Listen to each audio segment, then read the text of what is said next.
자, 지난주 금요일 저희 방송 중에 이 속보가 전해졌어요. 네, 지난 15일 오후 3시 54분에 있었던 일이고요. 전남 영암군 한 주택에서 50대 부부와 20대 세 아들 총 일가족 5명이 숨진 채로 발견이 됐습니다. 이 부부가 연락을 안 받고 보이지도 않으니까 이웃 주민이 이 집에 가봤던 겁니다. 그런데 창문과 바깥으로 혈흔이 보였다고 하고요. 바로 경찰 신고를 하면서 이 사건이 알려지게 됐습니다. 발견 당시에 부부는 작은 방에서, 아들 3명은 안방에서 숨진 채로 발견이 됐습니다. 곳곳에서 다량의 혈흔이 나왔고 현관문은 안에서 잠긴 상태였습니다. 침입 흔적은 없었는데 또 유서 역시도 발견이 안 된 상태입니다.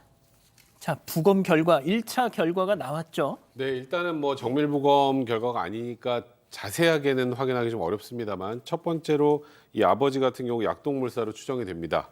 그리고 이제 그러니까 무언가 독극물 같은 거를 먹고 사망을 한 것으로 추정이 되고 이 어머니 같은 경우 흉기 손상에 의한 사망, 그러니까 흉기 공격이 있었고 그걸 막는 과정에 방언이 있었다고 해요.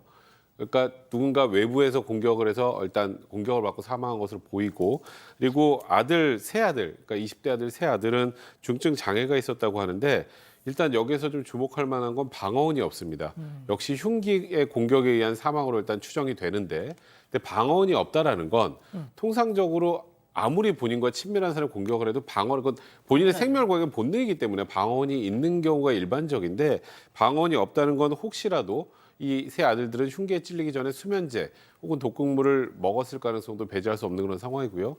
그리고 현장에서 농약이 하나 발견이 됐는데 이 아버지 같은 경우 이 농약을 음독해서 사망을 한 것인지, 그거는 일단 정확한 약독물 검사를 통해서 정밀부검 등을 통해서 확인할 예정을 합니다. 자, 교수님이 설명을 좀 해주셔야 되겠네요. 네, 지금 이제 그 전형적으로 이것이 이제 그 안에서 문이 잠겨 있고 외부 침입이 없다라고 하기 때문에 경찰의 그 입장에서는 이것은 아주 계획적으로 지금 그 이 가장이 아내와 그리고 세 아들을 살해하고 난 이후에 극단적인 선택을 했을 것이다라고 이제 추정을 하는 것이 합리적으로 보입니다. 지금 이제 그 아들들 같은 경우는 반항은이 없기 때문에 독극물을 사전에 먹였는지 여부, 그리고 이제 이 그 남편 같은 경우는 자기 몸에 직접적인 흉기에 의한 어떤 상처가 없다라고 하는 것은 본인이 스스로 그 독극물을 먹었을 그럴 가능성이 있는 전형적인 계획 범죄로 추정을 할 수 있습니다. 예, 그럼 여기서 첫 번째 사건 체크포인트 짚어보죠. 성실한 사람이었는데, 자, 이들 가족이 살았던 곳은 전형적인 농촌 마을이었다고 합니다. 이 가장이었던 50대 남성에 대한 이웃들의 얘기 잠깐 들어보시죠. 남자애는 성격이 좋아가지고 별일을 다 하고 댕겨. 보일러도 놓고 댕기고 뭐 우물 설비도 하고 그런 거 저런 거 다 만지고 저러는 다니면은 그 마을에서도 뭐지 그러면 그 애한테 부탁하면 와서 도와주기도 하고 그런 애예요. 애는 또 잘못된 애가 아니야. 마을에서는 이제 수로 물감독도 되거든요. 수문을 열었다 하면 개폐해야 하는데 그 책임도 좀 지시고 평상시 서대 성실했거든요. 소장님이 조금만 더 네. 설명해 주시겠어요? 네, JTBC 취재진이 이웃들과 만나서 이제 직접 들은 내용입니다. 이 남성은 이곳에서 고향에서 자라서 오랫동안 그 고향에서 살아왔습니다. 선대로부터 물려받은 그 집에 고향집에서 계속해서 살았고요. 주민들과도 상당히 가깝게 지냈습니다.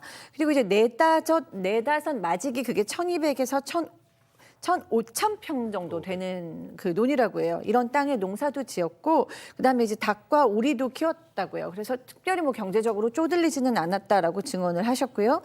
또 이웃들의 농사나 집안일을 솔선수범해서 도와서 평판도 아주 좋았다고 합니다. 그래서 영화부의 새마을 지도자로도 뽑혔다고 하고요.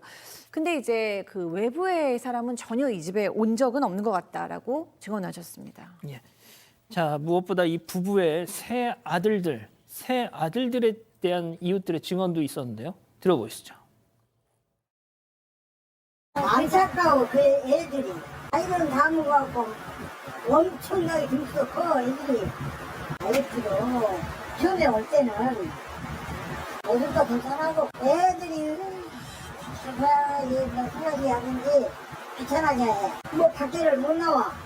낮에는 솔직한 말로 옷을 다 벗고 내 몸으로 아이가 있다니까. 그래서 사람은 이제 물론 그대로 나오고. 가장이 되니까 심했다고 봐야지 이제.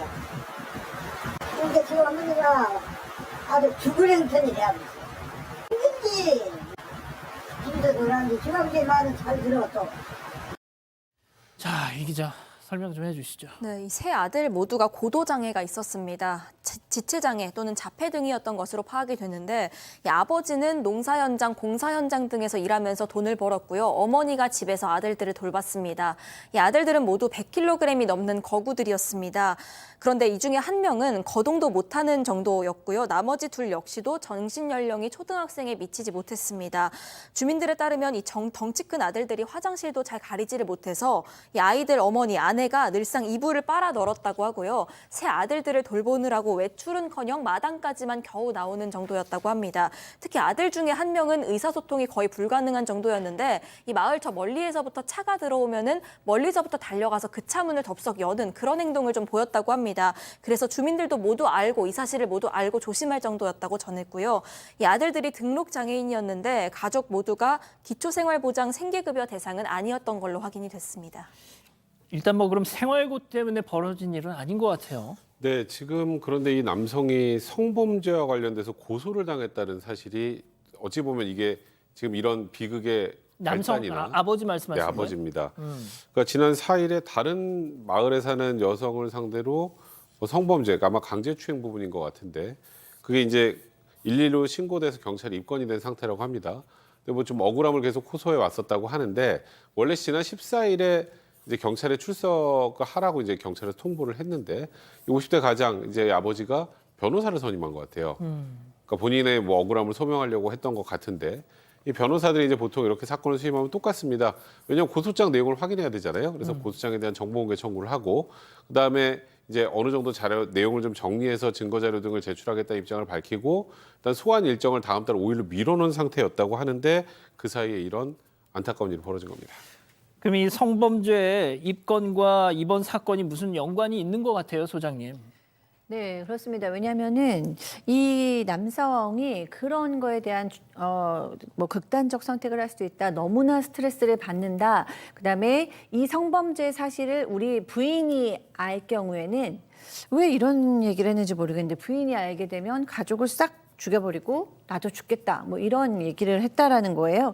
그 피해 여성과는 평소 가족끼리 좀 교류를 하던 집이었는데 이 남성은 혐의에 대해서는 아주 극구 부인했다고 합니다. 자, 교수님 뭐 좀 아직까지 뭐 구체적인 수사 결과가 나온 건 아니지만 조금 정리를 해 주시죠. 예, 뭐라고 참 정리하기가 애매한 그런 사건이 아닌가라는 생각이 듭니다. 왜 그러냐면 이 피해를 당했다라고 주장을 하는 이 그 여성과 지금 이 가족들하고는 평소에 교류가 있어 왔다라고 하는 그 사실이 이제 그 하나의 팩트고요. 그리고 이제 이 사람이 즉 이번에 이제 그 이 가장이라는 사람이 실수를 한 것인지 아니면 본인이 주장하는 대로 혐의를 갖다 부인하는 것인지 이 경찰이 조사를 하는 과정에서 이런 불행한 사건이 발생됐기 때문에 어떻게 보면은 뭔가 이렇게 실체적인 진실이 밝혀지기 전에 이렇게 큰 사건이 발생이 됐습니다. 그런데 저는 좀 하나에 좀 주목을 하고 싶은 것이 예. 고소된 것을 부인이 알면 절대 안 된다라고 얘기를 갖다 했다라고 하는 것은 이 사람이 지금 이제 이런 행동을 갖다 한 것은 그동안에 그 만약에 자기가 중형을 선고를 받을 경우에 뭐 가정에 대해서 어떤 그 책임감 이런 것들도 있겠지만 그 좁은 그 지역 사회에서 만약에 본인이 실수를 했던 뭐 어떻게 됐든 간에 그런 일로 연루가 된다라고 하는 것이 결국 면이 서지 않아서 그런 극단적인 선택을 한 것은 아닐까라고 추정이 되는데 어떤 이유에건 간에 나머지 그 가족들의 생명을 이런 식으로 앗아가는 것은 이것은 아니다라고 생각이 듭니다. 참 안타깝습니다. 이게 첫 번째 사건 일단 이렇게 정리하고요.